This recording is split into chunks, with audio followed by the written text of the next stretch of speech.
всичко заваляно от гърци, това е, как се казва, атрап турист. Примамката за туриста. Примамката за туриста.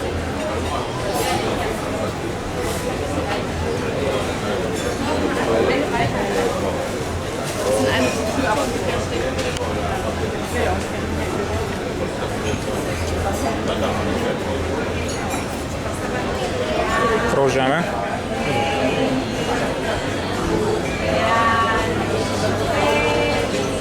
Някой не чай, няма много апетит, тупа ги вътре към нещо, свежи на моя света.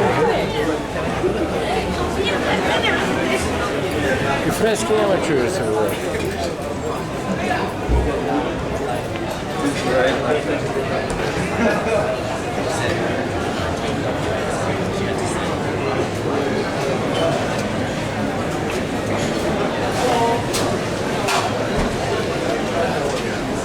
Дюнер яко.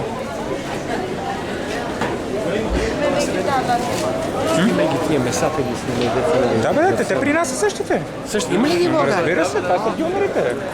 Това са дюнери.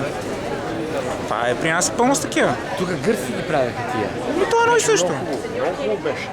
Сега не знам какво правят, не съм го взел, защото... Има при нас в центъра. Ама хубаво ли е?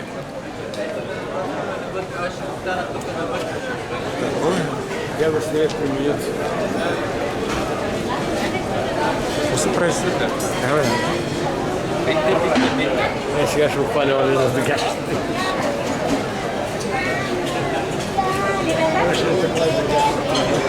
Да е миналата. Само правя реклама на Турция. Център има ли дюнери? Само от тях взема, аз съм много добре. Това трябва да го опитам. Много е вкусно. Тук вече не... Той си го прави, защото той си е собственик. Там си, в смисъл, той си работи за себе си, не е такова и си поддържа всичко и е перфектно. Тук така беше на времето. Сега не знам, вече не Като го дадеш на някой друг да ти го такова... Ще го това съм... Искате ли да вземем? Не, ще взема на моята хлебарка. Които си трябва да вземем? Не, от моята хлебарка. Моята хлебарка. Добре, разбира. Аз такива не ям. Това се радва. Много са хубави, много са хубави. Добре, бе, няма проблем, това Славо, ти ще кажеш какво е.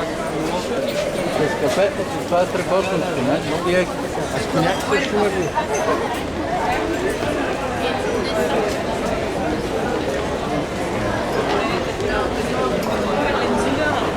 Тук ще трябва да внимаваме с стойката на ръката с мишката.